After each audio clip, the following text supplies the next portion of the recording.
Good morning, and thank you for joining us for the 2024 Mideastern Athletic Conference Weekly Football Coaches Video Conference.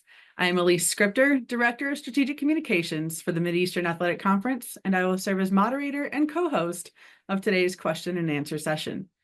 Before we begin, I would like to go over today's procedures. The conference will begin with the MEAC notes, featuring highlights, upcoming events, and weekly accolades. Afterwards, we will ask each head coach questions about the previous matchups, the upcoming games, followed by questions from the media. To ask a question, simply click the raise hand feature and remain muted until you're introduced. And now for the MEAC notes. This week in women's volleyball, the Howard Bison emerged unscathed after back-to-back three-set sweeps, improving to 12-5 overall and 6-0 in the MEAC. The Bison defeated the Bears of Morgan State and the Eagles of Coppin State in a battle for first place in the standings. The Delaware State Hornets also went 2-0 on the weekend with wins over North Carolina Central and South Carolina State, improving to 8-11 overall and 4-2 in league play. The Hawks of Maryland Eastern Shore also went 2-0 this weekend with wins over Central and South Carolina State. UMES is now tied for fourth in the standings at 3-3 with Norfolk State. In cross-country action, Coppin State, Maryland Eastern Shore, Morgan State, North Carolina Central, and South Carolina State all hit the course this weekend. On the men's side, North Carolina Central sophomore MEAC Kuyo recorded the fastest mark of the weekend, running a 23:54.7 time in the men's 8K race at the Queen's University Royals Challenge. Kuyo placed first overall, while the Eagles placed sixth as a team. Coppin State's Asa Francis claimed a fourth-place finish en route to helping his Eagles to a team gold finish at the Coach Caslin Classic, hosted by Goucher College.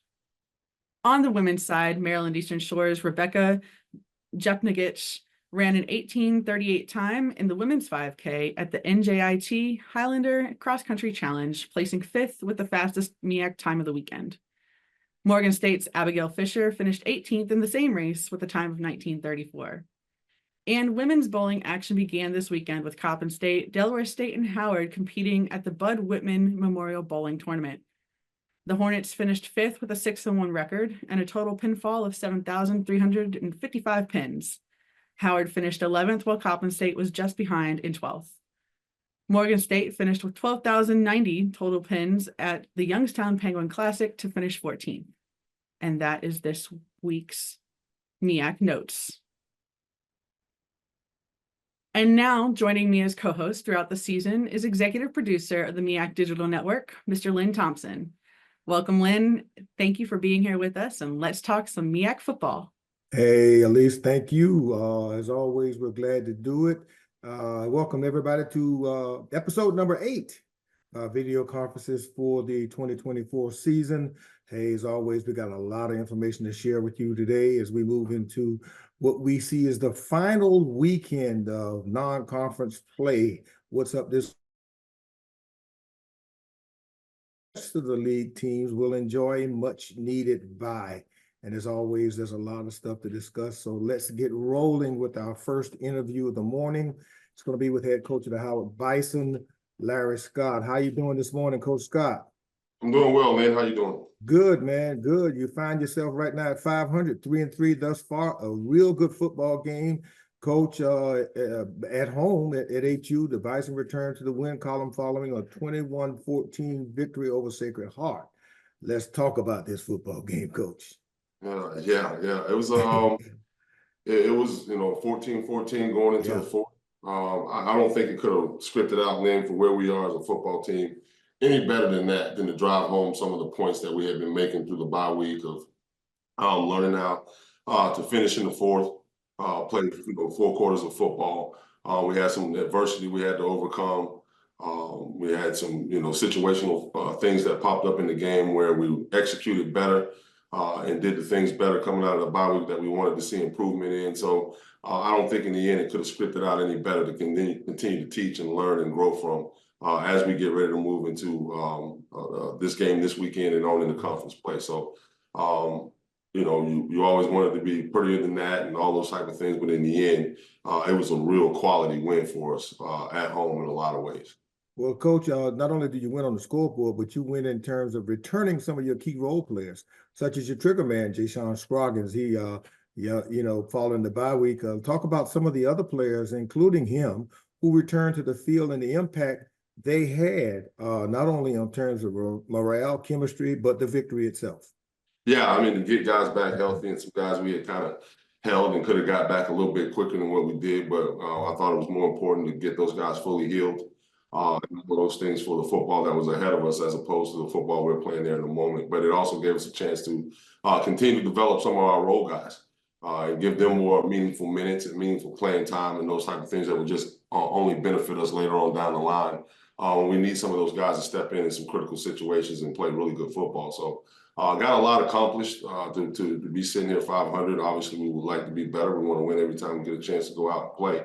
But there's a lot of different areas when you break it down that we're making the strides and making the improvements and doing the things we want to see from an overall development of the middle third of our roster down to, some of the bottom half of the roster and making sure guys are, doing better and playing better in their special teams roles and all of those things. And I think that was a big difference for us was the improvement in our special teams this week. And in the kicking game, which is something you want to see really start to turn the corner and come along here as you get ready to move into the meaningful part of the season. We tell the guys, the month of October is about putting yourself into a position to be a contender in the month of November. And that's what our focus is, and that's what it is. And we got one big one here with obviously it being homecoming here at Howard, the 100th homecoming. So I got a big non-conference game with a big-time opponent coming in here that we're excited to play. It's an exciting time around here. Then obviously we know what it is moving forward, but we can only play them, one day at a time, 1 week at a time, one game at a time. And so our process is going to be to work at these things 1 day at a time, starting today. Well, this is a big day, Coach. You talked about 100 years of celebrating homecoming at the Mecca. How do you keep your players focused in light of all of this celebration on the work that they have to do on the field for 2.5 hours on Saturday? Yeah, it's a balancing act, man. I think because at the end of the day, we can sit and try to ignore it all we want to. This is a pivotal part of history for Howard University. Yeah. And these young men have an opportunity to take some part in it. And how little or how big that is, obviously we want them to understand that the most important part is, win the game. Yeah. And you make this experience exactly what it needs to be. So we want to try to keep them process driven, the same process. We're not going to deviate from what our preparation process has been, on a week by week basis, on a daily basis. So we're going to keep them focused on that. We're going to do what we do and do it better and stress the points of getting better each and every time we get a chance to go to practice and those things. And really, truly being where your feet are. When it's meeting time, it's meeting times. When we're on the field, it's 100% focused on practice and your alignment, your assignment, your technique, and all those different things. And early in the week, after practice and those things are done and your studies are put to bed, get a chance to enjoy a little bit of what it means to be a student at Howard University during this time. And then as the week, obviously gets to the back end of it, we need to narrow our focus, get rid of some of the distractions and those type of things and focus on what it is that the most important thing is built around. Homecoming is built around a football game. Let's make sure we keep our priorities in line here and what's going on. So, and be ready to play our best football when it's time to do it. Well, Coach, I'll tell you this. My final question before we turn it over to Elise. Playing a good football team, a red-hot football team. The Tennessee State Tigers coming in 5-2, 3-1 overall in the OVC. They're lingering at the top of that league now, and they're coming in to spoil homecoming. Let's talk about this matchup and that football team. Yeah, really good football team, like you said, on both sides of the football. Really well coached. The pedigree's there, obviously. Yeah. With the head coach and those things, but they do a good side. Their coordinators do a good job on both sides of the ball. Mark Fisher on defense is coming with an NFL, pedigree and background, and some of the scheme that they do, and they're big, athletic, can run, physical. They got all the attributes of a really good football team, and there's no confusion as to why they're sitting where they are right now and playing the type of football that they're playing. It comes through when you turn on the tape in all three phases: offense, defense, and the kicking game. So. It's a big challenge for us, a tall challenge for us here at home. Beautiful part about it is that we're at home and we played some really good football teams. We played Rutgers, we played, going back to FAMU, and we got good football teams in our conference. And so those type of things, there's no different. They put it on just like we do and all those type of things. So our guys are definitely excited about the challenge. And There's nothing better than having, two good football teams, put the ball down and say, hey, somebody's coming out of here winning today, and somebody's going to be on the short end of the stick. And all we can do is control the things that we control and our preparation and all those type of things, and make sure we do all that we can to make sure we're not on that short end. Okay, Coach. Thank you so much for that. Hold on. Elise has some more questions lined up for you. Yes, sir. Thank you, Lynn. As a reminder to our media, if you have a question, please use the raise hand feature and remain muted until you're introduced. Good morning, Coach Scott. How you doing this morning? Good morning, Nate. How you doing? Great. Coach, in regard, I'm sorry, let me digress. Nathaniel Henry, Howard University Sports Media. Not only did the defense shut out Sacred Heart in the second half, but limited their offense to 68 yards of total offense. Talk about that and what it means to Saturday's matchup and the rest of the season. We know what wins, right? People can say it all they want to. Obviously, you want your offense to be explosive and put points up and all that stuff. But at the end of the day, you can't win if you can't score. So to start seeing our defense, turn the corner there and play some really good defense and make a couple of really good adjustments there during the course of the game. Man, kudos to our defensive staff and Coach Douglas and Coach Jared and Coach Gould and all of those guys coming together and putting together a good adjustment there at half and coming back out and playing lights out on defense. And that was the difference in the game. When your kicking game starts, you turn the corner. You put together 2 really good quarters of defense like that to build off of as we move forward. It's definitely going to always give you a chance to be in games and be in the games that you need to win. So that was awesome to see. Our guys stepped up to the challenge and really did a good job of flying around and making plays on defense. So truly excited about that. Yes, sir.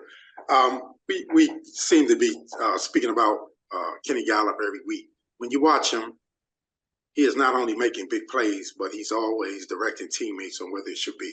Talk about his value to the program beyond his talents and ability.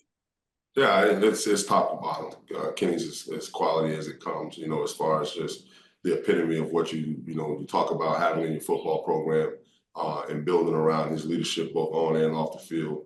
Not only comes through when he uses his voice to speak, but it comes through in his play. It comes through in his preparation. He's the first one in here. He's the last one out of here. He's the first one in a meeting. He's the first one with his hand up asking questions. He wants to be in all 4 phases of the, all 4 phases, core 4 of the special teams, and he doesn't just want to be on the team. He's going down and he's making plays. He's making the tackles. He's doing all of those things. I think 3 or 4 of his tackles from the game came on special teams the other day, and then he had another 10 or 11 on defense. So the guy not only talks the talk, he walks the walk. He backs it up every day, and he's a great leader to have in your football program. Okay. Again, thank you, Coach, and again, good luck this weekend. Thanks, Nate. Appreciate it. Our next questions for Coach Scott come from James Hill. Hey, Coach, I hope you and everybody on the Hill are well. How are you today, sir? I'm doing well, James. How about yourself? Pretty good. The quarterback, Scroggins, talk a little bit about his development, the young fella from Vegas. He's playing well. What you see in him, and he's getting better every time out. Man, he's getting better every day in practice. He's getting better every meeting with just understanding the level of focus and the level of detail that it comes into playing that position. And then his leadership is starting to come through in the way that he handles his peers and his teammates. I've seen this young man grow at a level in which you don't see many people take on that challenge to have that type of growth in a short period of time that he's doing. And he's doing it in multiple ways, not only in his play, but in his preparation and his approach towards his teammates and getting on the same page with these guys and all those type of things. I think he's has all the makings to build into something really special. He's a bright kid. He's a smart kid. Got a great personality and all those things. He has all the tools to truly be a really good player in this conference for quite some time. He's only a sophomore. Coach, the Howard homecoming, the 100th edition, it's historic. It has all the bells and whistles, the pageantry, the history, and it's a great football game. You talked about Coach George and his team. Talk a little bit about what you can expect and so far what you see from the Tennessee State University. I think, James, you can expect all of that, right? You can expect culture. You can expect, like you said, all the color and pageantry of what homecoming is on a lot of campuses across HBCUs. but in particularly this one in the landscape that we're in right now in the election year. It's DC, it's TSU, it's great chapters in Greek life. There's all type of things going across the scope that's going to have, you know, the attention of everyone. And I think for us, I want our young men to understand balance in life. And this is a moment that won't ever be duplicated again as far as being in this atmosphere in this time. So I want to be able to take some of that in, a little bit of that in, not to the point where it's a distraction or pulling away from what's truly important, and that is the game. So it's truly going to be a balancing act on all of our behalf here to make sure that, you know, both things are being done at the same time, and multiple things can be true at the same time. And as we continue to develop these young men, we want them to understand that too much of one thing can be too much. So at the end of the day, I want them to have a little bit of balance with that. But then as the week begins to narrow down and we get closer and closer to that ball being kicked off, that we narrow our focus, our attention to detail, and those type of things, and understand that this whole thing is built around there being a football game. Nothing more important than putting yourself in a position to win that football game, going and winning it. And I promise you'll have a much better time that evening than you would if you're on the other side of the stick there. So it's still important that we got our focus and understand that we're here to win a game. All right, Coach, have a blessed week. Enjoy homecoming and good luck. Thank you.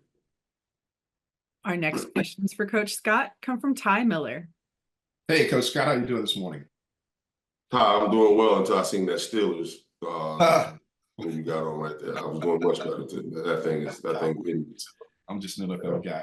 I I want to talk about Tennessee State and start with their two number ones on their team. First of all, on the offense, Darrell and Ellis, your impressions of their quarterback.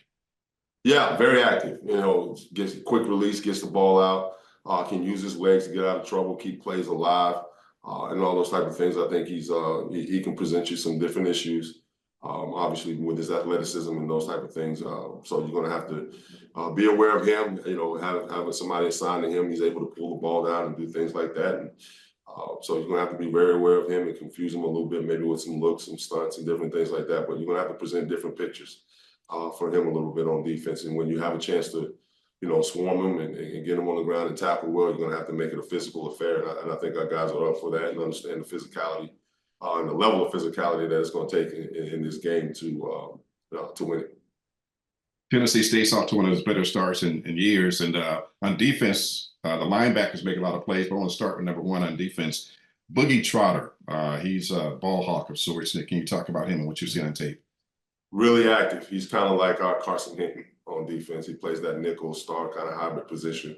Can cover, physical guy, finds the ball, you know, all those things. He's a really good player. And the minute you turn on the tape, that speaks volumes. You see him flash and do all those things. And so he's definitely a guy that we're going to have to, you know, try to isolate and keep in position and know where he's at and know what they're trying to do with him and within their scheme. And those type of things, because he's a guy that can definitely impact the game. Yeah, he's one of those game impact guys. So we're going to have to make sure we got a good plan for neutralizing him. And also, Coach, on defense, of course, they have a nice defensive line, but their linebackers are responsible for making most of their plays. You look at number 7, Ahmad Nelson, number 12, Sanders Ellis, and number 18, Keandre Booker. What have you seen in their scheme in terms of that allows their linebackers to kind of control the defense or control the offense with their playmaking? I think it starts with the front, right? Those guys being where they're supposed to be, kind of neutralizing and demanding double teams up front. They're big body space eaters. I think they're 300, 320, 315, all those type of things up front. So they're space eaters, which allows, you know, you have to stay on combo blocks longer. You have to stay on the double teams. You have to create double teams with those guys, which allow linebackers, you know, time to diagnose and run and fill gaps and tackle. So I think they do what they do with their scheme very well, but I think it starts up front for them, which allows their linebackers to, you know, to be able to fill and run and scrape and do all those things they need to. And they're really athletic, got really good size, and they're physical. So I think their scheme fits their personnel very well, and they do a good job with it, and they believe in it. And you can tell the players play with confidence. They play fast, and they know what they're doing in their scheme. So we're going to have to match that, you know, match that intensity. Okay. Thank you much, Coach, and good luck this weekend. Appreciate it. Thank you. Our next questions for Coach Scott come from Daryl Duvall. Coach Scott, how you doing this morning? I'm doing well, Darren. How are you? I'm doing pretty good. I was hoping I can get a better view of my camera's not coming through on my iPad. But anyway, Coach, I just wanted to kind of talk to you real quick about starting off a little bit. You in the past, y'all been kind of slow starting off on scoring and getting. Do you see that changing now since you're getting some of those players back? That's going to help you for the rest of the games that's coming up. Oh, absolutely. I would hope so. I mean, the motto, right? We always want to start fast and finish strong. And so at the end of the day, we have gotten off to a couple slow starts. And some of that had a lot of different variables involved with that and why that has been happening. But definitely something that we've addressed and been working on, and getting some guys back in the fold obviously helps with that when some of your better players are back in the lineup. So all those things help. And I think there's a lot of variables that go into that, not just, necessarily who's out there playing, but, some scheme and seeing some different things. One of the things that that happens for us a lot is, a lot of things that we see on tape, people come out and give us something different a lot of times. And then so we'll have to settle in and make some adjustments before we really get going. Because sometimes there is a little bit, difference in what they're doing, whether that's coverages or line fronts and movements and things like that, that once we get adjusted, we can really get into and get going. But we don't want to make any excuses about any of those things. We want to be predictors of how we start the game. And we're going to continue to work on that until we get it where we want it to be. Well, thank you, Coach. Good luck next week at this coming week at Tennessee State. Appreciate it, Dale. Thank you. You're welcome. Our next questions for Coach Scott come from Dwayne Nash. Good morning, Coach. Dwayne Nash from the HBCU Sports and Hero Sports. How are you? I'm doing well, Dwayne. How you doing? I'm doing all right, Coach. Since a lot of the strategy questions have been already asked that I wanted to ask you about, I'll go ahead and ask you about probably the biggest thing off the field. You talk about the distractions that normally happen at HBCU. I'm sorry, not HBCU, but at Howard's homecoming. But this one's going to be a little bit different this weekend. I wonder if you've been made aware of the big name visitor that's coming to homecoming this upcoming weekend, and whether or not that's going to be an issue during game time there at Green Stadium. Dwayne, I think if anybody really knew the true answer to that, I don't think nobody knows the answer whether that visitor is going to be here or not, or whether that's going to be. I know if it is, that's going to bring a whole different element of, you talk about now Secret Service, you talk about you talk about a whole different stuff that'll be happening and going on. At the end of the day, we at that point in time, by that time, we got to keep our team as focused and dialed in as possible. So that'll be some more of the show that'll be going on around the game. And what we can't do is be kind of focused on the show. We have to understand what it is that we're there to accomplish when we get to that time period, and stay focused and dialed in on what it is that we got to do one snap at a time to win this game against a really good football team. All right. Thanks so much, Coach. Good luck this week. Appreciate it, Dwayne. Thank you. All right. That concludes all of our media questions at this time for you, Coach Scott. Thank you so much for joining us. Appreciate it, guys. Thank you. See you next week. Howard hosts Tennessee State for homecoming on Saturday, October 19th at Green Stadium in Washington, D.C. Kickoff is set for 3:30 p.m. on ESPN+. Lynn, back over to you for our next interview. Okay, thanks so much, Elise. Our next interview this morning is with the head coach of the North Carolina Central University Eagles. That's Trey Oliver. Coach Oliver, how are you today?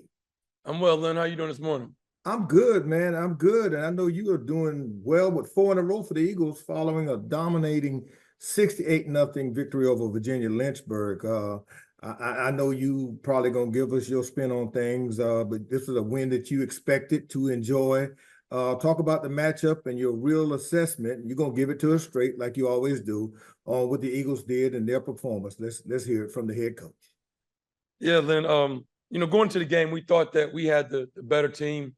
And I think we challenge our guys to play at a high level. And it doesn't matter who we're playing, we want to play at a certain level. And, I thought we got off to a fast start. We jumped up 33 points in the first quarter, and we were able to get our starters out of the game. So I think they might have played one series in the second quarter, and we were able to get all of our starters out. But I was pleased to see our guys stay engaged. It wasn't a lot of sloppy ball. A lot of times we start subbing guys in and out.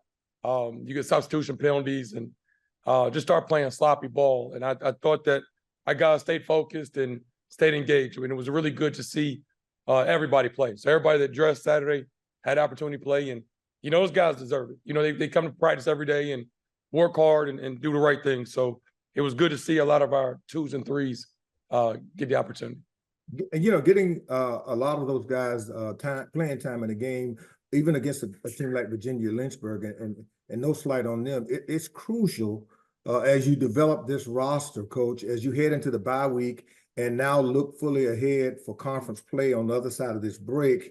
How important is it for those young players, second and third teamers, to really get that game experience because you're going to need them down the road? Definitely. And, it's nothing like I would talk every week about game experience and game reps. And for those guys to get quality game reps and playing time, that's the way we really try to develop our young guys here in the program. So all of our freshmen, we try to, play them at least 3 or 4 games and prior to redshirting them, so that you can develop them. But because you never know when you're going to count on them, when you're going to need them. And we have 2 running backs that are out right now. So we're on some down the line guys that are going to be stepping up playing running back. And then this weekend we had our first and second punt returners were out.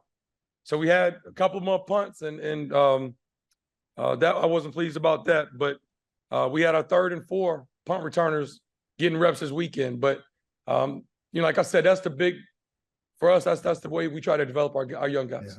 Yeah, Coach. Now you head into this break, 5-2 overall, 1-0 in league play.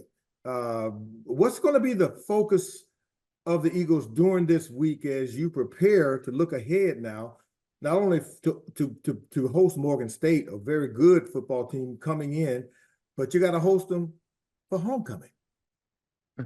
Right. I think the big thing is to get some rest. My players, they're young, they're okay. I think my coaches probably need some rest more so than the players. So we're going to get these guys out of the building, let them get a couple days off so they can spend some time with their families. A lot of them don't even see their kids throughout the week. But that's going to be the big thing is us just kind of reboot and just come back fresh for next week. And like you said, we do have a very tough Morgan State team coming in here. And that was one I had my eye on. I told Coach Wilson during the media day that I got my eye on you, Coach, because I know what he's capable of doing. They have very good defense there. We struggled with them at their place last year. So they're, to me, one of the tougher teams in our conference. And obviously, with it being homecoming, we got to have our guys prepared and locked in. Okay, Coach, that's it for me. Hold on for a second. Elise has some media folks lined up to raise some new questions for you. Yes, sir. Thank you, Lynn. As a reminder to our media, if you have a question, please use the raise hand feature and remain muted until you're introduced. At this time, our first questions for Coach Oliver come from James Hill. Good morning, Coach. How you doing today? I'm well, James. How are you doing? I'm blessed. Your football team, you know what it looks like to win championships, and it's early, it's halfway through going into the bye. But when you look at your ball club, the players, the makings of this team, do you see a team that can do something very special? And I know it's down the road, but when you look at this team, what do you see? We have a very good football team. We're a talented group. We're talented. But I thought we were talented last year. And we were sitting about the same place last year. Had a tough non-conference schedule. We were successful in non-conference play, but we didn't finish the deal. So obviously we're going into conference play, and this is for all the marbles. So us losing Davius last year and Mookie Collier and those guys, a lot of people counted us out. But I truly believe that we were going to be a better football team this year. And we've shown that we've got some talent and that we're capable. But it's up to me and this coaching staff to make sure that we have our guys in position every week to be competitive and win games. But talent is only a piece of it. You got to be able to execute. You got to prepare every week, and you got to come to play. And this conference is very tough. And any given week, anybody can beat you. So we won't look at what we did non-conference or last year, any of that stuff. We'll take it week by week. Coach, you just alluded to it, but talk about the MEAC. After the bye, you get into a situation where it's several games, and it's all about getting through the October-November stretch to move on to Atlanta. But it's not easy, and it's not for everybody. Talk about the MEAC way. Definitely. And we do not talk about Atlanta down here. We're not even thinking about that. We're thinking about Morgan State and one game at a time. It's a tough conference. There's a lot of parity in the conference, a lot of really good well-coached football teams. And the type play that the MEAC ball is like, it's very physical. And if you come out here tiptoeing if you want to, you're going to get knocked out. And so you got to be prepared. I can't say that enough. And it's all about preparation. So I got a great coaching staff, and they've done an outstanding job. But, we got to take it 1 week at a time and come with a great game plan and get our guys ready to play week by week. Thank you, Coach. Have a blessed bye week and continued success, and we look forward to covering you. Thanks, James. Our next questions for Coach Oliver come from Dwayne Nash. Good morning, Coach. Dwayne Nash with the Yard HBCU Sports and Hero Sports. How are you? I'm well, Dwayne. How you doing today? I'm doing pretty good. I'm actually going to piggyback on what James just asked you, or what you just talked about with James, in terms of how special this team is, primarily how special this offense is. You did kind of talk about when the season started that this offense of yours has the ability to be as good, if not better, than the offense that you had in previous years with Davies. I'm not going to lie, Coach, I kind of was dismissive of it, but it's starting to prove itself to be that way. Not just the fact that you guys are winning games, but it's been how you've been winning the games this year based upon the amount of points you've been scoring. Can you talk about how prolific this offense has been this year in comparisons to past seasons, even though the personnel is completely different? Right. We knew that we were, first and foremost, we were good up front. I mean, we have some talented offensive linemen, and that's where it starts. From there, trigger man. I think Walker Harris is one of the best in the business. And he's shown us that. I've seen it over the past 3 years, and I knew we had. And then the firepower we have on the perimeter.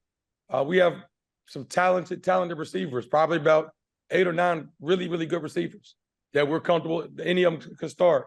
And then you have Jamari Taylor in the backfield. So, and then we have 4 quality tight ends. So I think collectively as a unit offensively, we're very talented. And then our offensive staff, does a really good job of game planning and putting these guys in situations to be successful. But when you're averaging right at 40 points a game, and like you said, the points that we've been able to put up is remarkable, man. And but I've seen it, and I know it's a lot of times y'all think I'm crazy, but I thought we were gonna have a very good offense this year. I mean, I only think that you're crazy because I'm an Aggie, but that's another conversation for another time. Bless your heart, man. Bless your heart. I ain't even think y'all claim that stuff anymore. I mean, we still got to. It is what it is. But it's tough times in Greensboro right now. But we pray for y'all. Please do. But I haven't really been paying attention to it so far yet. But my guess is that you guys have been point total so far this year. How close to what you guys have been doing this year in terms of total points that matches up with what you guys have done in the past 2 years? Because again, like I said before, you guys have been putting up a ton of points this year. Yeah, I have not looked at that stat. I don't have any idea of total points. I guess I just multiply 40 by how many games we played, but I don't know how many total points we scored last year, the year before. And I'm not a huge stat guy. So, I just worried about the final score at the end of the game. The only reason we usually pay attention to that is see areas that we need to improve on. But we've been fortunate enough to be able to be efficient offensively. The red zone, we were 100%. We took a knee against Norfolk State at the end of the game. So that was the one stop that we had in the red zone. But as far as total points, I have no clue. We just try to make sure that we're as efficient as possible. All right. Thanks so much, Coach. Get some rest. Dwayne. All right. Our next questions for Coach Oliver come from Ty Miller. Hey, Coach Oliver, how are you doing this morning? I'm well, Ty. How are you doing? Good. Coach, since it's a bye week, I have an off the field question of sorts. NCAA this past week voted to eliminate the National Letter of Intent program. So how will that affect NC Central going forward and more so HBCUs? I'm still trying to figure this out. How you going to get rid of the national letter of intent? Because without that binding agreement, you could sign with South Carolina State one week and then sign with North Carolina Central the next. So I don't know. We're still trying to get to the bottom of it and see how how this thing is going to work itself out. Apparently, each school is supposed to come with their own version of NLI, but I have no clue. I have no clue. If it moves to a model that has been proposed to sort of sign a player to a contract, would that be devastating contract from a money standpoint? That be a devastating prospect for HBCUs to some degree? I'm not sure exactly what they were trying to propose with that. You getting the business side of this stuff, mixed in with the collegiate sport side of this. So I think NCAA needs to be very, very careful how they move going forward. Obviously, with the Power Four conferences, they're going to move a little differently. But there's so much money involved with this nowadays, and on our level, I don't know. I'm sorry, I can't answer that question, Ty. Okay, Coach, just thought I'd ask you about it. Now back to football. How do you not lose bye week? Because sometimes coaches talk about that bye week could be lost. No, we're going to enjoy our bye week. We're going to enjoy the bye week. We came in a little bit later this morning, and we're going to get off. We should be out of the building by 5 o'clock. So like I said, we're going to refresh and get away from football. The coaches, players, everybody just needs to kind of get away from and recharge the battery a little bit. But the guys are still going to try to catch up with the schoolwork. If they have any assignments that are past due and things of that nature, we'll still lift and take care of our bodies. But I think the biggest thing is just to be able to come back fresh next week. And one last question, Coach. We in radio like sound bites, and you said something interesting earlier when you were talking to James, like if you tiptoe in the MEAC, you get knocked out. Can you expound on that a little bit? Like I said, it's a physical conference. And, I think across the board, you look at what Delaware State did, how well they played, Hawaii and their non-conference schedule to, our non-conference schedule. Everybody in this league is a very physical team, I think. And, Howard plays physical football. Of course, South Carolina State has traditionally played physical football. I went there and played Norfolk State. That was a physical game. And, I think it's a testament to the coaches and the makeup of those guys. But when I watch MEAC football and then I watch other FCS schools around the conference, I don't think it's close with the type brand of ball we play. All right. Thank you, Coach, and enjoy your bye week. Yep. Thanks, Ty. Our next questions for Coach Oliver come from Daryl Duvall. Coach, how you doing this morning? I'm well, Daryl. How you doing today? I'm doing good. It's a nice day. And Coach, I have two questions for you. One of them is, how do you one of them is kind of piggybacking on the letter of intent, but mine is going to be more the NIL. How is your school, your coaches dealing with NIL and distractions right now this year because of all the changes? A lot of things are going on. NIL? Yes. Name, image, likes. Okay. We have a platform that helps educate our guys with that. And we have a couple of guys that are receiving NIL deals. But on our level is not a whole lot of money. So money that I'm bringing to a program that I raise for the program, I try to help improve facilities. We try to improve our nutrition and our training table, things of that nature. So we don't do a whole lot with the NIL as a program. But we, the money that we bring in, we try to make it have our kids receive the best experience they can. And yeah, because again, with the letter of intent and everything that's going on right now, I mean, it's going to be a big difference in the, recruiting. I mean, it's an overall difference in the program itself. And but also the last question is your this last past game that you all played. You played a lot of the players I'm just curious, did the coach ever come up to you and say, you driving up to score anything? Did he accuse me of that? Yeah, I'm just curious because because you'd use all your running backs versus Oh no, throwing it. no. Coach and I, spoke Okay. before the game. Great coach. I think we have a pretty good relationship. We talked for a good while before the game. I don't do that. I don't try to run the score up. I don't. And it got away, got out of hand early, and we pulled all of our starters early in the second quarter. So we were playing our 2s and 3s in the second quarter. Walker Harris, I think we only threw the ball 14 times the whole game. Right. So, no, we were not trying to run the score up at all. Everybody played, and we shortened the third and fourth quarter were only 10 minutes apiece. So I don't know. It wasn't too much more that we could do other than taking a knee. Right. Well, good job, and enjoy your break this week. Getting ready for the next one. That was one of the questions I had: is did the coaches get a break too? Coach Oliver will definitely be getting a break. Yes. All right. Thank you. Have a good Thanks. time. All right. Our next questions for Coach Oliver come from Donald Ware. Good morning, Coach Oliver. How you doing? I'm well, Don. How you doing, man? Doing great. In this theme of the MEAC, as well as you all are playing, it seems like anybody could still win the MEAC as just, the next couple of weeks we really begin MEAC play. Is this as good as you've seen it at any time in the MEAC in terms of the competitiveness and the fact that anybody could win the conference? I think it's been like this the last 2 years. Even when we won it in 22, it came down to the wire. So it's the same deal. We use the same guys here and really good football team. So it's 1 week at a time, and you better not look too far ahead because anybody can get you. So and that's what we're trying to do: stay in the moment. Morgan State's gonna have our undivided attention. They are a very good football team, and I know Coach William has that championship pedigree. So we've got to be ready for Morgan.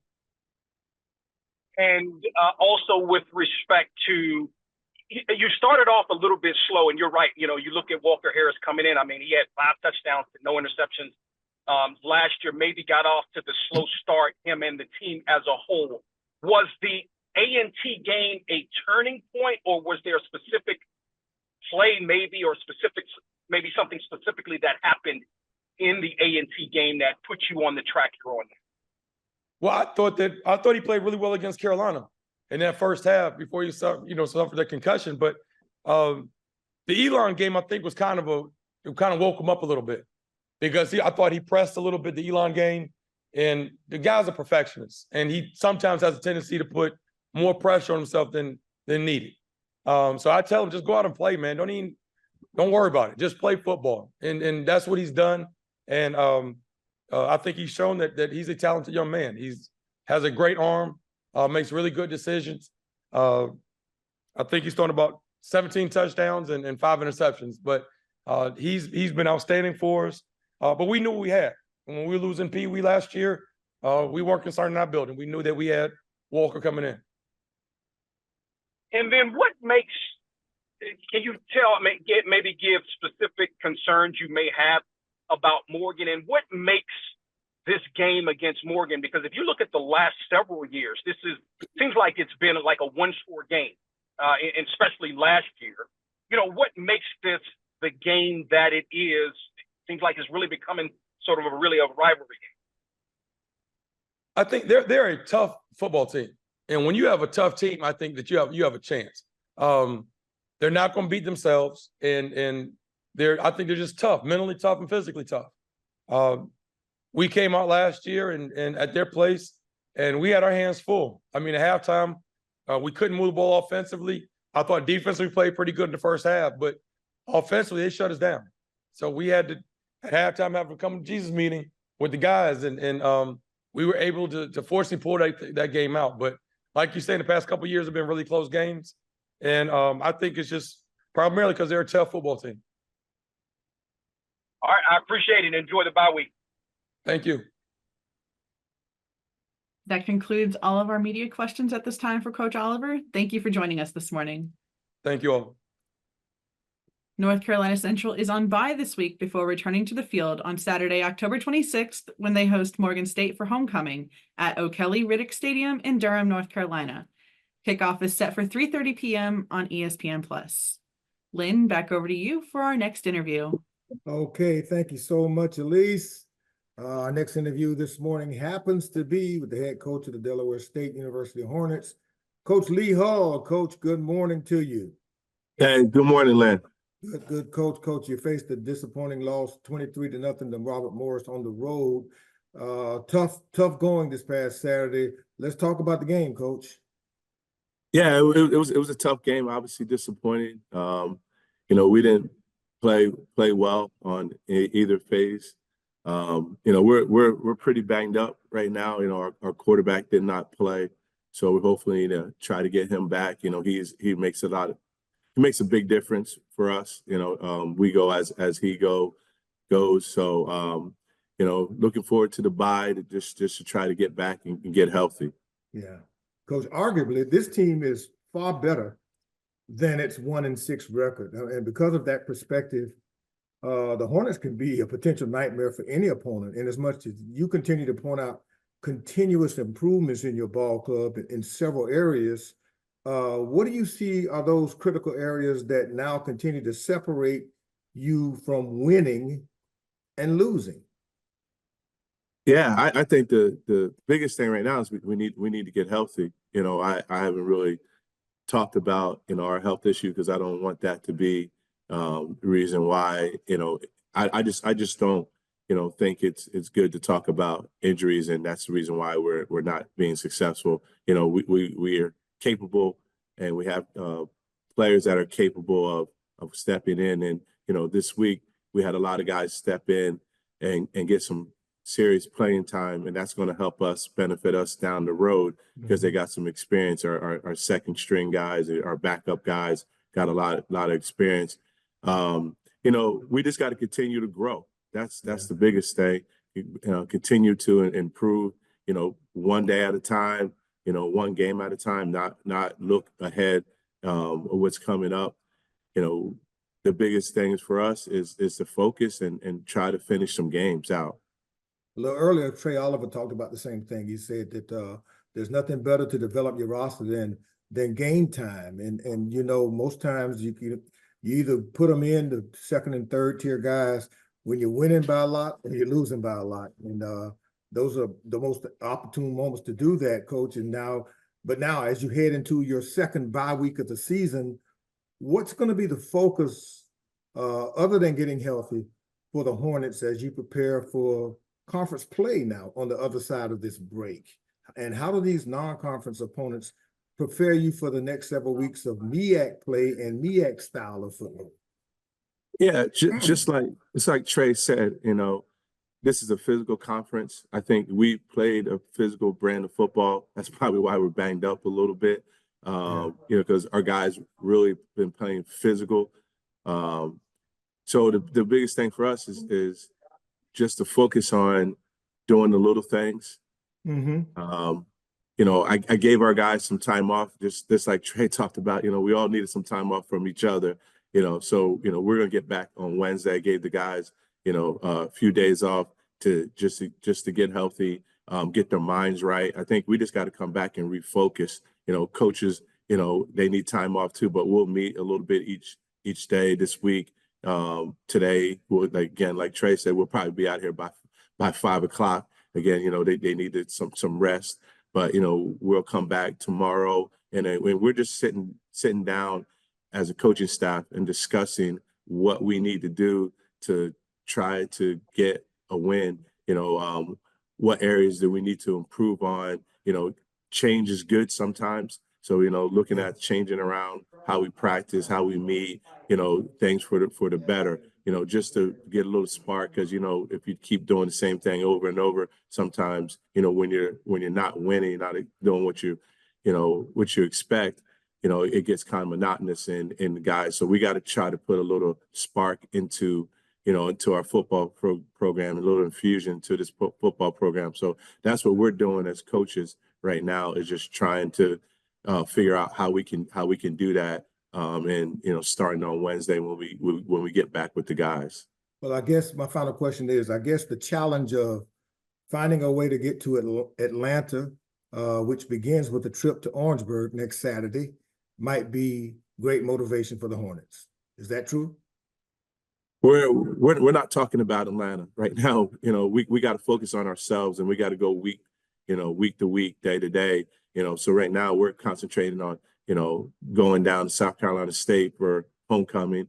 We know that's going to be an environment to see. Down there. It'll be the first time I go down there for homecoming, but so I've heard a lot about it. So there's going to be a lot of distractions, a lot of things. So we're not worried about Atlanta. We got to go one week at a time. And, right now we're concentrating on trying to figure out a great game plan, get these guys prepared to go down to Orangeburg in a tough, really good, real physical football team. And we're going to have to do the same thing.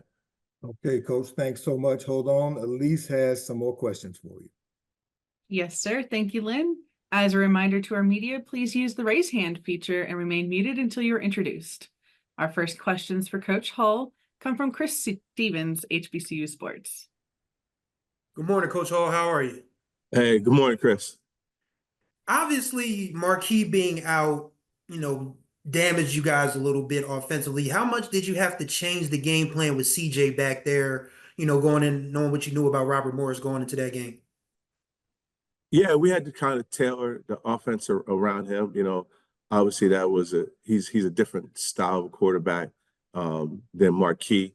So yeah, we had to change some things that we did protection wise, play calling, to meet his skill set. And I think CJ did a really good job of trying to manage the offense. It's not on him. We had some stupid penalties again that stalled a couple of drives that we were moving the football. We missed a field goal, early on that could have tied it at three apiece, and that could have changed the direction of things. So, yeah, not having Marquis in a week trying to change what you do offensively, kind of, hurt us a little bit. Continuity wise, I thought we were playing pretty well offensively, with Marquis in the game. So, but again, CJ did a really good job. There's no knock on him or anything that he did. Of course, you guys have been in every game you've played this year. It was 3-0 at halftime, last Saturday. Just it felt like the wheels kind of fell off in the third quarter. Is that just exhaustion or, more of the errors that you mentioned before? A little bit of both, a little bit, some errors that we made. Also, guys will get tired. Like right now, we're pretty banged up, like I said. So we were playing some second team guys, some backup guys. But again, I'm not using that as an excuse. It was really their first true experience. If you look at corner, at one point we're down to our fifth corner playing, starting. Same thing. We're down to our fifth safety that's playing. We had two corners go down, in the game, one with a cramp, and if on the one pass play he cramped up and fell and they scored. So that was just bad luck, bad timing to get. He was right on the receiver. Then another one pulled his hamstring. So we were down there, and then we had a couple of our safeties that were out with injury, which was their game time decisions. So if you look at that, a couple with Marquis being out, and then we've lost Gillis for the season. We lost EJ Core, our tight end, all conference tight end. So I think a little bit of it was errors, but also some guys that had to step up. It was a lot of playing time that they haven't really played a lot, so they did get a little tired, a little winded. And lastly, like you said to Lynn, that you're not worried about Atlanta right now, but there is still a lot to play for. There's still a lot in front of you. Obviously, trying to get guys back, get guys healthy. How important is this bye week going to be, not just for the coaching staff, but for these young men to just sort of, recalibrate and reset and get ready for that trip to Orangeburg on the 26th? Oh, it's important. I think the bye came at the right time for us. Yeah, we we're not worried about Atlanta. Like I said, we got to take it one day at a time. And, we know South Carolina State is going to be a tough game, especially at homecoming, in a physical game. So, we're just really concentrating on that. But the bye week, yeah, we got to figure out a way to get healthy and, but also not lose our edge and still be able to come, into our game next week, crisp and not trying to miss a beat, but the biggest thing is for us to get healthy and that's going to be our focus is to try to get guys healthy, but also get some practice time in so we can go down there and perform and play physical like we know we need to do. All right, Coach. Thanks very much for your time. Best. I was going to say best of luck, but enjoy the bye week. Oh, thanks, Chris. Our next questions for Coach Hull come from James Hill. Hey, Coach, I hope you and everybody on campus are well. How are you, sir? Good. I'm doing well. How are you? Pretty good. Personnel-wise, on the offensive side of the football, Mr. C.J. Henry, you look at Sutton, you look at Benton, you look at Hull, and then also Mr. Tate. Just talk a little bit about your offensive side of the football and some of the things that are encouraging when you look at your Hornets. Yeah, we're encouraging. Like I said, CJ came in and did a really good job. Completed some passes. He was under duress a little bit, but he made some great decisions. So it's good to have somebody like him. Where you got two quarterbacks that you believe in. And Jaden Sutton is, for me, I think he's the best running back in the league. He's leading the league in rushing. He's a big physical kid, got some speed.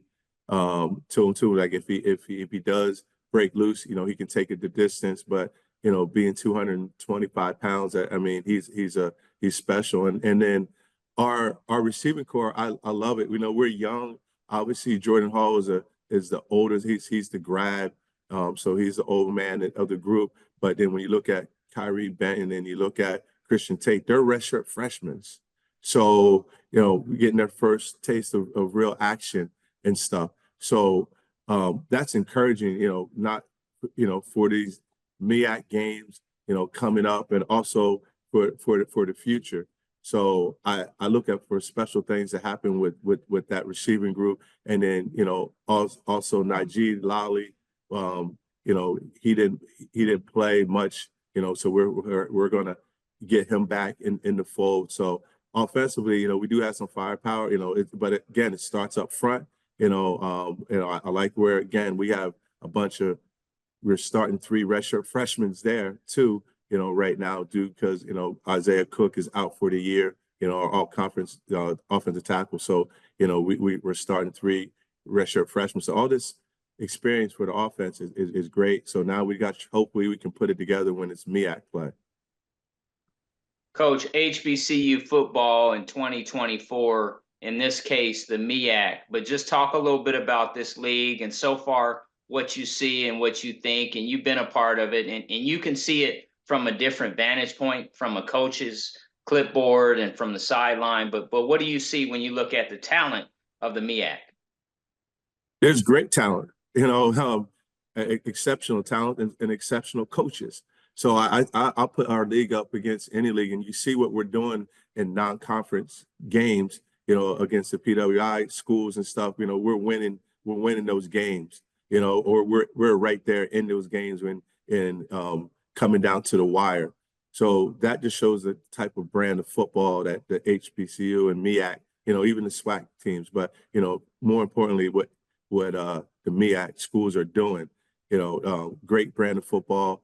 Well-coached, well-disciplined teams, physical, got some explosive offenses. We got some great hard-nosed defense. I think everybody has a defense, that can stop anybody in the country and the FCS. So, it's a great brand of football. It's a great time to be part of the MEAC because such a great coaches that we do have. Thank you, sir. Enjoy your bye week and good luck going forward. Thank you. And our next questions for Coach Hall come from Andy Walter. Hey, Coach, how are you? Good. How you doing, Andy? All right. Hey, just wanted to check on Marquis Adams. you know, do you expect to get him back? Is there any kind of timetable for when you might get him again? No, there's no timetable. So it's day to day. So, my biggest thing is to get him completely healthy, 100%. We have total confidence in CJ. If Marquis can't go, so we're not going to try to rush him back. It's going to be a long conference schedule. So the biggest thing is for his health. I want him to be able to be 100% and to be able to protect himself out there and be the player that he can be. So it's day to day, and we'll figure it out. I mean, obviously the way he runs the ball, I mean, he's taken a lot of hits this year, right? Is it, just one of those things that kind of adds up sometimes too? Yeah, it adds up, and a lot of them aren't design runs. It's just him taking off, from dropping back. It just nothing's open, or and then obviously we did run him on some quarterback runs and stuff. But yeah, it's it does take a toll on a quarterback, and unfortunately he took one hit that we couldn't avoid. He's been doing a great job of sliding, getting out of bounds, avoiding hits, and there was just one hit that he just couldn't avoid. So we'll look forward to try to get him back here soon as we can. But again, it's about his health, and when he's 100%, he's ready to go. He'll be back.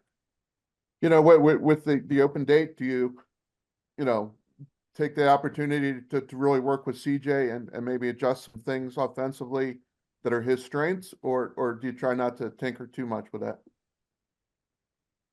Yeah, I mean, we got a plan for both of them playing. Like I said, obviously Marquis is day to day and what he's doing, but lucky we got a bye week, and we'll get a game plan, the best game plan that we can against South Carolina State, and then this week, and then we'll probably know more next week. And if we have to tinker it a little bit to fit CJ's skill sets, then that's what we'll do. And you had mentioned Gillis, he's out for the year now? Yes, yes, he is. Okay. Then can you say what it was? Leg, upper body, lower body? Yeah, a knee injury. Knee. Okay. All right. I appreciate it. Yep. That concludes all of our media questions for Coach Hull at this time. Thank you so much for joining us this morning. No, thank you. Appreciate it. Absolutely. Delaware State has a bye this week before returning to the field on Saturday, October 26th, when they open MEAC conference play on the road in Orangeburg, South Carolina, to face South Carolina State for the Bulldogs homecoming. Kickoff is set for 3:30 p.m., airing on ESPN+. Lynn, back over to you for our next interview. Thanks so much, Elise. Up next, we've got the head coach of the Norfolk State University Spartans, Coach Dawson Odums. Good morning to you, Coach Odums. Good morning, Lynn. How you doing? I'm doing well, Coach. I'm doing well. And your Spartans had a heartbreaking loss to Towson, 28-23 this past Saturday. You pulled within 5 with a couple of minutes to go. And although the defense had 3 takeaways Saturday, you just couldn't get the ball back with the last couple of minutes. Let's talk about the football game, Coach. We play against a talented football team. Towson is, as advertised, they're very good. The quarterback played well.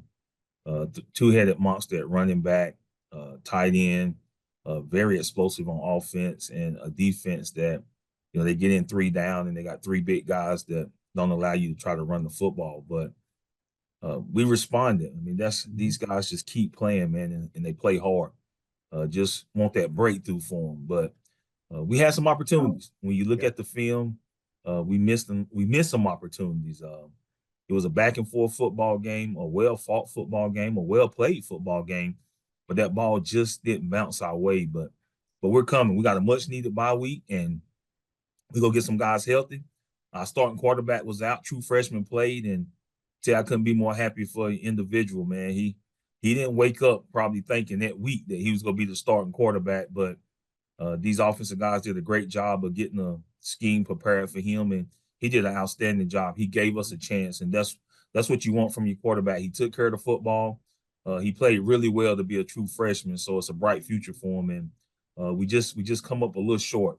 2 weekends in a row where we done bowed ourselves down to the final horn, and we're gaining on it. These guys understand that that we're close. We get a chance to get a bye week to focus on a couple little things, and we're gonna be ready for the stretch run. Coach, let's talk about your freshman quarterback because you inserted him in Vincent Berry, and overall he did a remarkable job. He led the offense against Townsend, a very good defensive team with 3 defensive linemen who tried to shut the run down, but you had a running back who rushed for over 100 yards in the football game, and Berry was able to keep him off balance for most of the football game. Do you envision Berry, even when Daniels returns, to continue to be in the mix to get some playing time? And does that give you an advantage now offensively, where you got 2 guys that can lead your ball club? Well, I'm not opposed to playing both guys, and I think Berry showed us that he's more than capable of leading our offense and leading his football team. So we get Daniels back. Hopefully today we'll get some good news with him and get him back on the field. But it give us some added competition now because you really didn't know what you had in the young man until he got a chance to go out there and play. And the way he played in the second half versus Sacred Heart, he got better and then carried that over into an entire football game against Townsend. So I'm not opposed to both of them guys playing. Okay, Coach. You had some success late in the fourth quarter. Defensively, you had a couple of ball players that really stood up, but penalties played against you in the rally to come back. How do you correct those mistakes, continue the defensive aggression and pursuit, and what do you do to correct them over the break heading into conference play? Well, this is an emotional game, and it's okay to have emotion. You just cannot become emotional. And these guys having to understand that. And we really didn't play that bad when it came to penalties. I think we're one of the least penalized teams, but it's just the unfortunate timing of some of those penalties. But all in all, I don't think they took any points off the board this week, but they did give us a chance to play some inspired football. And one of those guys was A.J. Richardson. He had an unbelievable football game. He's a bell cow, and he comes to play every week, and he give us a chance. And I'm glad he's on our football team. Coach, okay, here's where you stand. Hitting the bye week, you're 2-6 overall, probably one of the better 2-6 football teams in America. 0-1 in MEAC play. That's not a significant disadvantage. And you've expressed that your Spartans very much need to recover from 8 games in a row and some bumps and bruises. You get this break, and now you get a chance to really refocus, get healed, and get ready for the stretch run because there's much to play for, Coach. How do you feel about that and the gauntlet ahead? Well, I think you can see how our football team has played the last 2 weeks. I think you can really sense that they're inspired to go out there every Saturday. And I don't think we got to motivate them about what's coming. But I do think the bye week is needed. We've been at this thing since June 23rd. So when you look at that, we went from June 23rd, then we went into, fall camp, and right in July 23rd. And we've been going now for 16 weeks. So they probably tired of looking at us, and we need a break. They need a break, and we need to get healthy. We had a lot of guys out for this past game, but some guys stepped up and played. But we'll have everybody back. We feel like we'll get everybody back after this bye week, and we look forward to homecoming and getting back into MEAC play because everything is in front of us.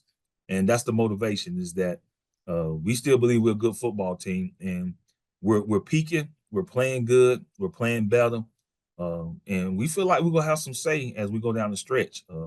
And once we put it together and we taste victory, the Spartans going to be a very, very tough out. Okay, Coach. Thanks so much. Hold on, enjoy your bye week. Hold on for Elise and with questions from the media. Thank you, Lynn. As a reminder to our media, please use the raise hand feature and remain muted until you're introduced. Our first questions for Coach Odums come from James Hill. Coach, how are you this morning? I hope everybody is well on campus. How's it going? Everything going good. How you doing? I'm blessed. Going back to the game against Towson, you guys outplayed them in the second quarter as well as the third quarter. And then defensively, you had 3 picks. Talk a little bit about some of the good things that you can take away from that contest moving forward? 2 weeks in a row, we've been able to run the football. We finally got back to taking the football away. We had win a couple of games where we didn't get any turnovers. We was able to make some timely plays on defense and special teams.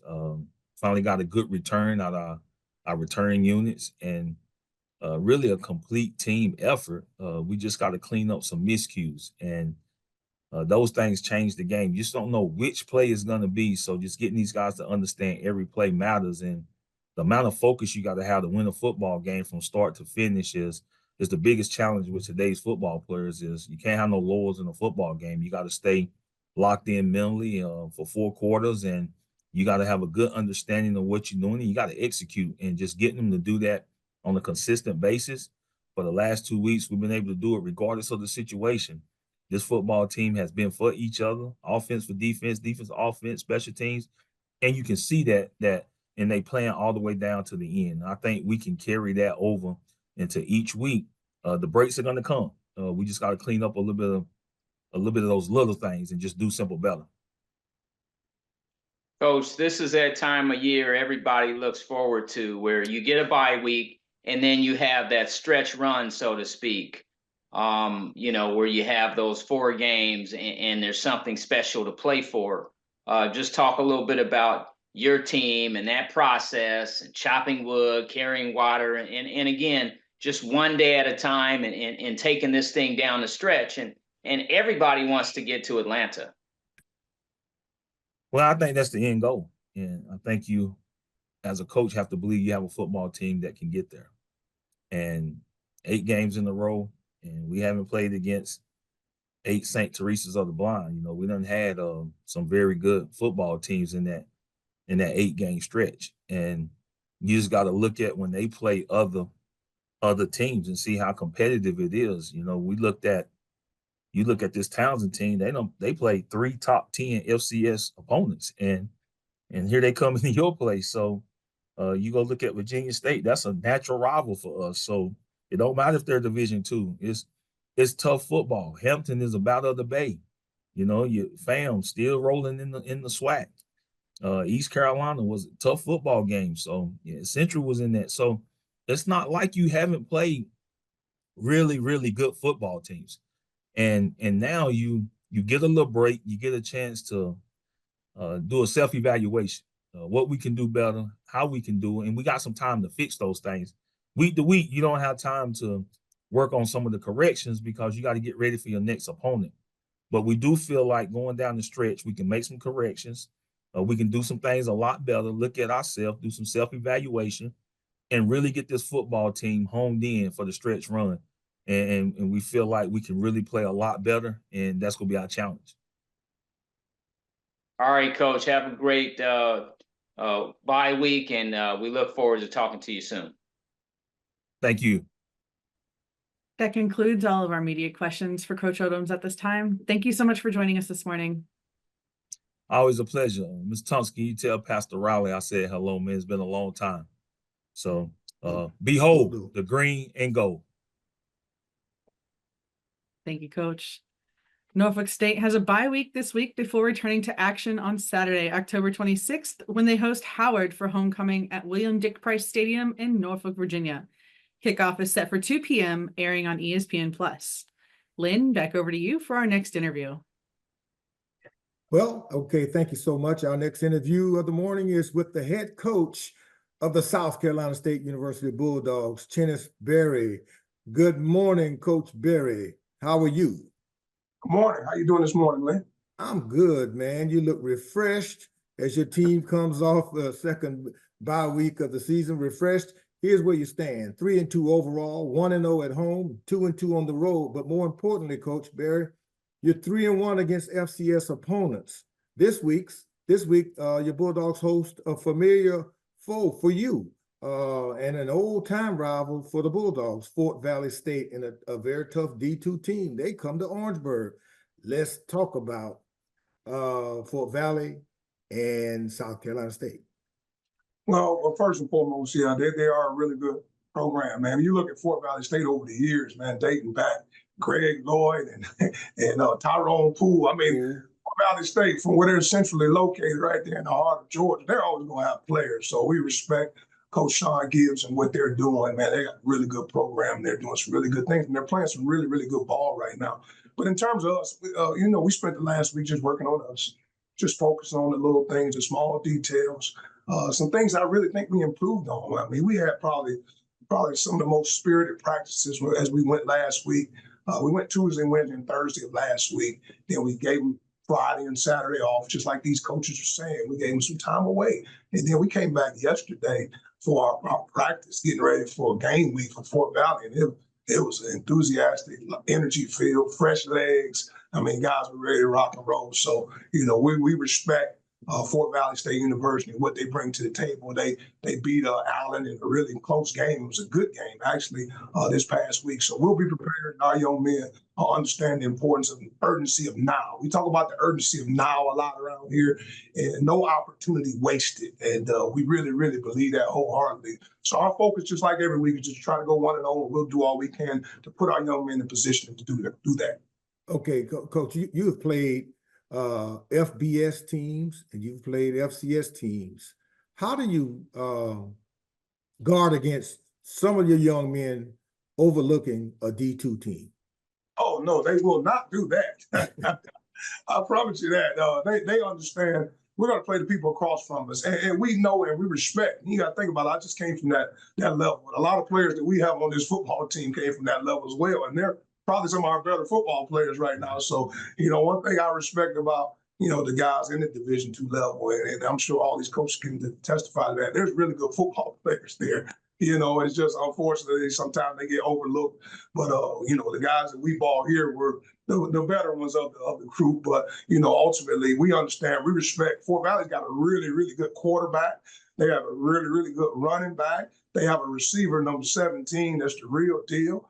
They play really good defense. I mean, they're a team that's formidable, and we'll make sure that we're prepared for that team, regardless of what level. We always tell our young men, just be prepared for the people across from you. Don't worry about who it is. Don't look at the scoreboard. Just focus on the people across from you, and we know that we'll be prepared, ready to go for a good Fort Valley State football team. Okay, Coach. I guess this begins the second half of your season. And in the second half, you lead the MEAC in several offensive statistical categories, including total offense, passing offense, first downs, third and fourth down conversions. What is it going to take for the Bulldogs to remain atop the MEAC in many of those categories, but more importantly, the ultimate category as you approach the conference slate? And you summed it up, man. 1-0 is the biggest stat we try to do. We try to win the 1-0. All that looks good, and we want to be efficient. We want to be efficient more than anything, whether that's offense, defense, or special teams, but we want the W. We'll do whatever it takes, whether it's running the football, passing the football, whatever it takes to move the offense. But, I think our offensive staff with Coach Williams and the whole entire offensive staff, they're doing a great job of putting our young men in position to be successful. And that's ultimately what it's all about. But I truly believe it starts with the big guys up front. And we feel like that we have a really good offensive line, and they're well coached. They do a really good job. And as long as we're doing well up front, we like our chances on offense. But the ultimate mission is to try to go 1-0, and that's going to be our deal going forward. Just try to go 1-0. Okay, Coach, we wish you the best of luck as you host Fort Valley State. Hold on for Elise, and she's got the media lined up for you. Thank you so much. Thank you, Lynn. As a reminder to our media, please use the raise hand feature and remain muted until you are introduced. Our first questions for Coach Berry come from James Hill. Hey, Coach, how you doing, sir? How you doing today, James? I'm well. I'm blessed. Your skill players, Mr. Phoenix and your offensive package. Talk a little bit about those gentlemen, and they're clicking on all cylinders. Like I said before, our quarterback, he's a special talent.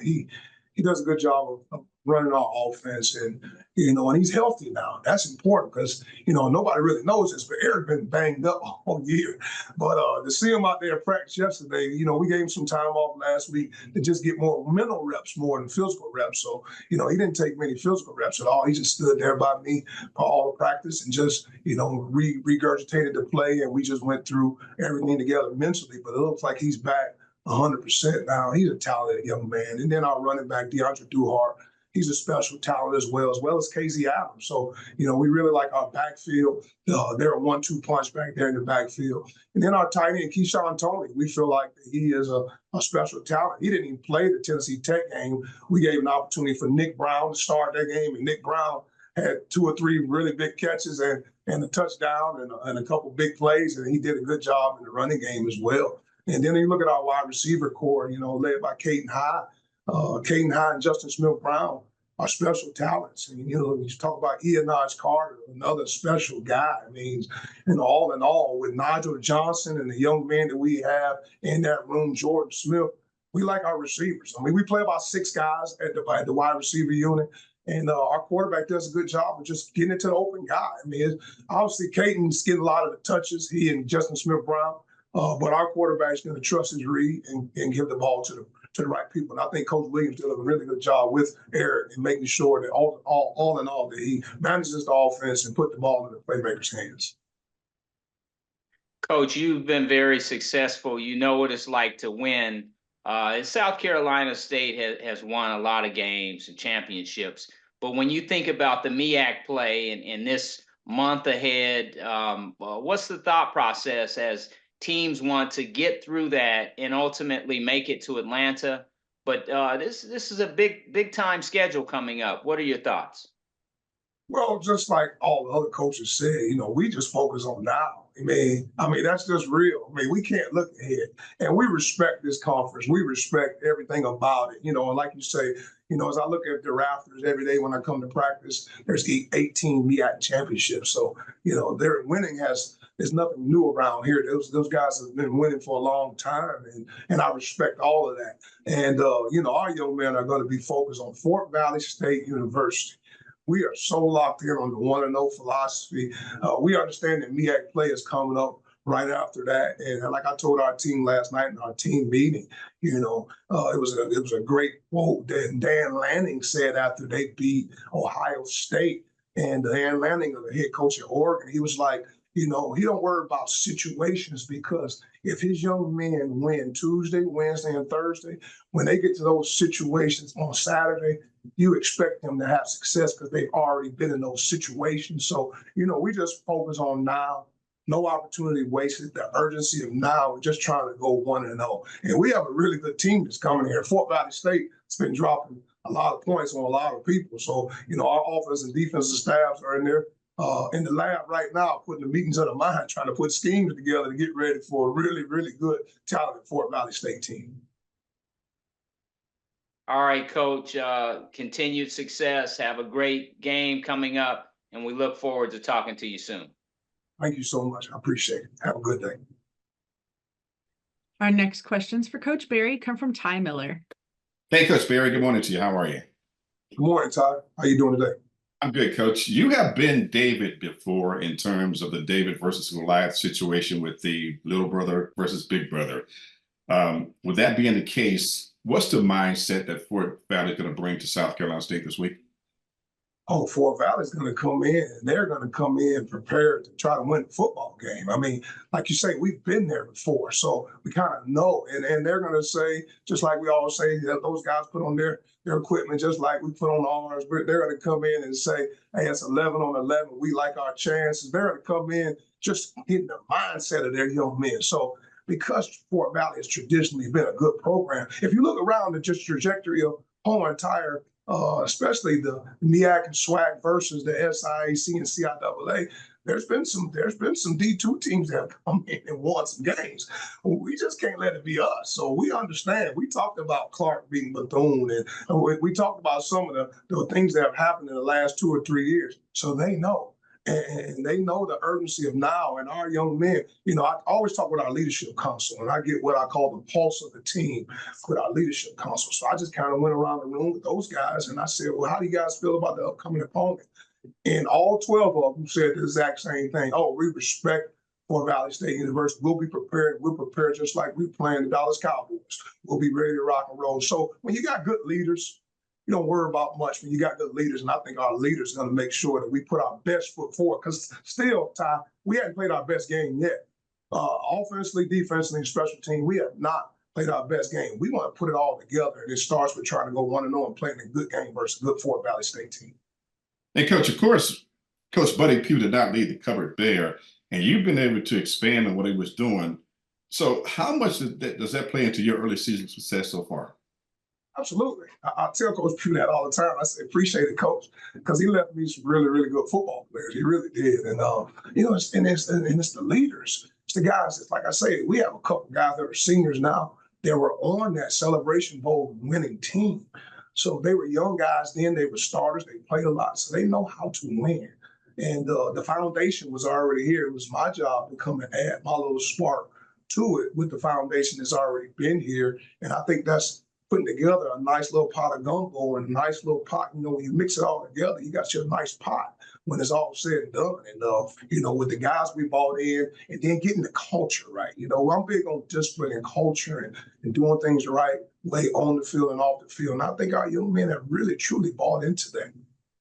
And with so much movement in college football today, the NIL, or the NCAA rather, has just eliminated the national letter of intent.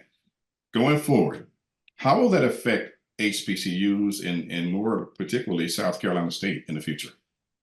You know, I was listening to Trey earlier, man, and I feel the same way, man. You know, there's talking about, you know, kind of combining it with our financial aid offices to make it a binding agreement. And, you know, that more than anything, that's what it's all about. We want to make sure it's binding. We want the young man to have an opportunity to do several different things. And, you know, just all in all, you know, there's so many changes going on with the NCAA in terms of whether it's NIL or LLIs. You know, there's so much going on. So we just try to stay educated with our compliance team to make sure that we're on top of it all. But definitely, you know, recruiting is tough. It's already tough enough in itself, especially on our levels because of the limited resources that we have and the things that we have in the places that we are. But, you know, we're going to do all we can to make sure that when guys come in and we just want to make them feel special and make them feel at home. So if they choose South Carolina State, great. But for me, it's always about the right fit. They may not choose South Carolina State, but the guys we get are going to fit us and our program and what we're all about. And that's chasing A's, B's, championships, and degrees. And that's what last question, Coach. On that same note, we're at the time of year when a kid may not want to play in that fifth game because they can redshirt. Have you had that situation in South Carolina State? And if so, how do you handle it? Oh, yes, we've had that situation. No question about it. Well, we're going into our sixth game. And you know, guys, and it's typically the guys that aren't playing a whole lot. You know, they want to play and they don't want to burn their years. So they're getting to that point where they're getting to that fourth game and they say, well, you know, I'm not playing a whole lot. Then, you know, is it a possibility that I can redshirt? And, you know, it's case by case scenarios. There's some guys that we still have plans for. It's still, to me, it's a long season. So if we feel like you're in our too deep and you're in our rotation, that answer may not be the answer that they're looking for. But if there are guys down the line, they're on scout team, they're not really in the rotation in terms of the guys that we're going to play, you know, that might be a situation where I'll consider letting that guy, you know, get an opportunity to redshirt. But it's a case-by-case scenario. We've had young men that have come in and sat down with me, and some have been granted that opportunity, some have not been granted that opportunity, just depending on the situation. Thank you, Coach. Good luck this weekend. Thank you very much. Have a good day. That concludes all of our media questions at this time for Coach Berry. Thank you so much for joining us. You guys have a good day. Take care. Go Dogs. South Carolina State hosts Fort Valley State on Saturday, October 19th at Oliver C. Dawson Stadium in Orangeburg, South Carolina, in the Bulldogs' last non-conference game of the regular season. Kickoff is set for 2 p.m., broadcasting on ESPN+. Lynn, back over to you for our next interview. Thanks so much, Elise. Our last and our final interview of this week and this morning show is with the head coach of the Morgan State University Bears, Coach Damon Wilson. I see you, Coach Wilson. How you doing today? I'm doing good, Lynn. How about yourself? Good, man. Good. A tough ball game this past Saturday. You dropped a back and forth matchup against a Merrimack College team, 32-24. We said it last week. This team was far better than folks thought they were or said they were. This game started off with a kickoff return for a TD. Coach, you bounced back after a block kick later on in the ball game. 6 minutes to go. The Bears got a 24-23 lead, couldn't hold on to it. Let's talk about it. Break it down for us. Yeah, we played horrible first half of football. Like I said, we knew it wasn't a 1-4 team coming in here. We knew Merrimack had a good football program, and we played horrible. Special team wise, I think we made any and every mistake we could possibly make in the first half of the football game. Positive coming out of it is the guys fought back. We were able to take the lead late in the second half, but didn't hold off. Didn't hold them off. A number of guys down, like every other coach has mentioned. But who cares? Next man up. They got to be ready to play, and hopefully this bye week comes right on time so we can get some of these guys back. Because I think that had a lot to do with our special teams. You got a number 3 or number 4 guy now covering the kick or on a punt team, and those guys, have very limited playing time, but they got to take advantage of that time, and they didn't do that first half of the game on Saturday. Coach, so you're going to the bye week, 3-4 overall. You're 2-1 at home, 1-3 on the road with a big road win at Hampton. As you take a look now through the bye week at I guess, self-evaluation of every aspect of your program, what elements and what areas of the Bears program will you tinker with or work on during this break? Every aspect, to be honest with you, but more importantly, like you say, we got to fix up the special teams holes and offensively. We want to be able to create some more points. We did a decent job second half of this past week scoring the ball. We want to do a better job definitely down in the red zone, our third down offense and defensively, get some guys back and work on getting off the field on third down. That's an area that we want to continue to improve on. I don't think we had any takeaways this past week either defensively. So kind of go back, get back to the basics with regards to that. But make sure these guys are ready to rock and roll as we go play, get ready to play a very good North Carolina Central football team. Yeah, Coach. So last week was the final non-conference game of the season. MEAC play is right on the radar now. How do you believe that the non-conference schedule has prepared you and your players for MEAC football? Is it the style of play? Is it similar, or what are the advantages and the disadvantages?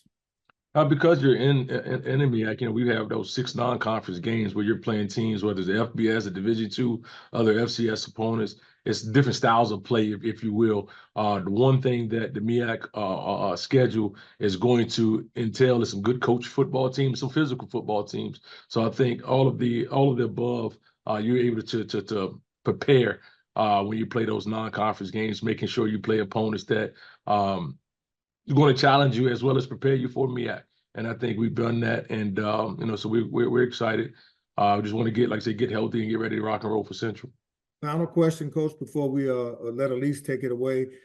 Now, I guess this last half of the season, the goal is simple. Win it every Saturday and get to Atlanta, right? Yeah, we got to focus on the first Saturday. That's next Saturday. So we can't get to that second Saturday till we did with the first one. And like I said, we got our work cut out for us going down to Central for their homecoming, playing those guys there. We had a dog fight here last year, but we came up short. But we got our work cut out for us, and those guys will be ready to play, and our guys will be ready to play. So I'm excited to open up conference play against a very good North Carolina Central team. Okay, Coach, we hope you enjoy the break and you guys get healthy. Elise, you got it.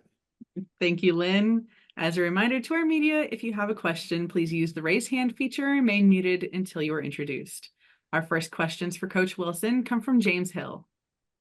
Hey, Coach, how you doing today, sir? Good, Mr. Hill. How about yourself? I'm blessed. JJ Davis, talk about his contribution. He was able to score late in that game to put you guys up. But what did you see out of JJ Davis and your offense? JJ's a leader. You know, he's a guy that shows up to work every day. Is going to do whatever's asked of him with regards to our scheme and or our program in general. And you know, we're excited to get him in the end zone the second half of the ball game. He made a couple other plays earlier in the game that gave us an opportunity to make the comeback. But he's a very special talent. You know, he's a guy that can catch the ball out the backfield, and you can do different things with him from a run scheme standpoint. So you know, we're excited to get him going a little bit that second half. Coach, all summer and all fall, everybody worked extremely hard to get to this point in the season where you could shift gears and get into MEAC league play, if you will. But just talk a little bit about going in there and what that can look like. I mean, this, like you said, this is what you work for. You know, the off-season workouts, the non-conference games. You know, it's to prepare you for MEAC play. And like I said, you want to be hitting on all cylinders. I think we're doing some good things right now.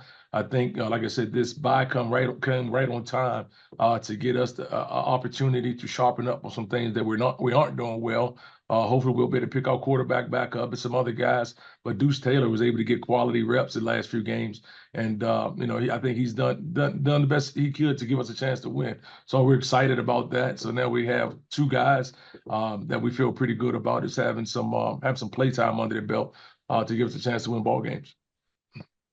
Coach, in closing, in about 60 days, some of these gentlemen will have earned a degree from the Morgan State University. Talk a little bit about that. And it's a beautiful thing when a guy can earn an education and is part of the HBCU experience, the MEAC, and definitely Morgan State. I mean, that's what it's all about at the end of the day. Yeah, you know, you want to win championships and you know, have fun on the playing fields. But what it's all about is getting that degree. We have a number of guys that already have the degrees, and we have some guys that, like as you mentioned, will graduate in December, and they're prepared for the real world. And that's the biggest thing. And it's one thing just to have a degree, but not be prepared, you know, for the real world is another thing. So I feel really good about the seniors and when they do exit Morgan, what they will be able to provide and give back to not just this university, but to our community. I think these guys have done a good job academically and as well as on the athletics playing services. So, you know, really excited for those guys. And as a coach, that's the ultimate reward, watching these guys walk out of here with a degree. All right, Coach, have a blessed week. Yes, sir. Thank you. Our next questions for Coach Wilson come from Ty Miller. Hey, Coach Wilson, good morning to you. How you doing? I'm doing good, Ty. How about yourself? I'm good, Coach. 2 years ago, Central blew out Morgan State with 59 points. Last year, close the game 16-10. How do you complete the circle, or what will it take to complete the circle and beat these guys? I mean, the good thing about it, the team 2 years ago is no longer the same team. The team last year is no longer the same team. So we have, you know, it's two same universities, but both schools have two different teams. And at the end of the day, we understood what happened when we went down and played them 2 years ago. And even we understand what happened last year. But at the end of the day, it's an entirely different ball club. It's a different challenge. You know, they're a good football team. There was a good football team 2 years ago. They're still a good football team. Those guys they got a championship pedigree there. You know, Morgan State, we haven't had championship success here in a while. So they have they have that. You know, those guys in the locker room, a lot of those guys played on that last Celebration Bowl team. So, you know, those guys, they know what it's all about. So we're trying to get to a point where, you know, we're where they are. And, you know, we're going to have our work cut out for us. You know, they do some good things offensively, and defensively they fly around and make plays. So, you know, we'll be prepared, but we understand this is a different year and two different teams. And when you start with a quarterback play, you're looking at two totally different type of quarterback in terms of what you saw the last 2 years, as opposed to this year. What do you see with Walker Harris, and what's the biggest difference between he and Rashard?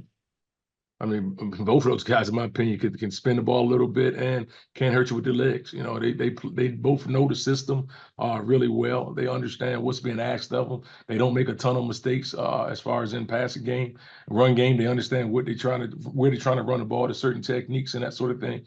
So those guys have a good grasp. And that's where it starts. You know, it starts with quarterback play. You know, so once again, we're going to have our work cut out for us and make sure that we're playing sound football and to give ourselves a chance to win a ball game. Coach, when it comes to national letters of intent, the NCAA made that decision last week to forego that now, and now players will be held to a different standard where they won't be fully committed to teams or colleges from now on. So how difficult will that make it for Morgan State and other HBCU teams going forward? I'm like the other two coaches. I think you asked Trey and as well as Chennis the same thing. And for me, I'm trying to learn the whole deal. What's going on now? I think that deal came down Thursday or Friday when we were preparing for a MEAC team. I have not met with my administration yet, but I know our compliance team and our administration will be all over it, and we want to make sure that we put things in place to make sure Morgan State is in the best position moving forward. We understand there's going to be some changes. We understand that, hey, everybody's going to be dealing with the same thing, whatever those changes may be. But I have not dove into it enough to really give a good educated answer on it yet and tell you how we want to move as of yet. Okay, Coach, I do want to ask you one more question. I respect what you're saying there. In terms of Power 4 teams, a lot of them now are moving towards general manager type person to manage their football teams. Do you think that's the way that HBCU teams will have to likely go to kind of secure their rosters in some respects in the future? I wouldn't say just HBCU teams. I think all of FCS or FBS. I think that's the way. I don't like to separate the style of football. It's FCS football. The HBCU is an experience and that the student athletes may receive at our universities. But as far as if they're doing it at the higher level, the powerful, they're doing it for a reason. It makes sense. So we're going to have to put something in place similar at the FCS level to make sure that we give our student athletes the same type of opportunities. A lot of people think that Nick Saban sort of retired on the cusp of all this stuff happening with college football now. How much more difficult has coaching become with the NIL, the NLI, and the general managership and players not wanting to play that fifth game? How much more difficult has it become to be a head coach at this point? It's definitely different. It's definitely different. I think Coach Saban, like you said, probably had enough of it, and he had put enough years in and had enough success, so he was able to walk away. But it's definitely different. You definitely have to go into it with a different mindset. The biggest thing for me is always the student athlete. I think the student athletes deserve an opportunity to get compensated. However, you still want the love of the game and the passion and to play the game for the right reasons. You want that to be at the forefront. But that's why it's really important for us and for me as a coach to make sure that we're providing the necessary tools and opportunities for our student athletes to be successful after they finish their 4 to 5 years at our university. And that's the most rewarding thing. If they go get an NIL deal or whatever it may be, that's great for them. That is a temporary deal. What are they going to do once they walk out with the degree? What are they going to do when the NIL money runs out, when they have to pay taxes or whatever it may be on the NIL money? Are they going to be educated enough to do the right thing by those resources? And that's our part, and that's our responsibility to make sure our student athletes are prepared. Okay. Thank you, Coach, and enjoy your bye week. Yes, sir. Thank you. That concludes all of our media questions for Coach Wilson at this time. Thank you so much for joining us this morning. Morgan State is on bye this week before starting conference action on the road at North Carolina Central on Saturday, October 26th at O'Kelly Riddick Stadium in Durham, North Carolina. Kickoff is set for 3:30 p.m. on ESPN+. This concludes the weekly MEAC football coaches video conference. Before the end of the conference, we would like to thank all that assisted and participated in today's video call. The MEAC would also like to thank its corporate partners for their continued support of the conference and its Elite 8 member institutions. As a reminder, the next video conference is next Monday, October 21st at 10 a.m.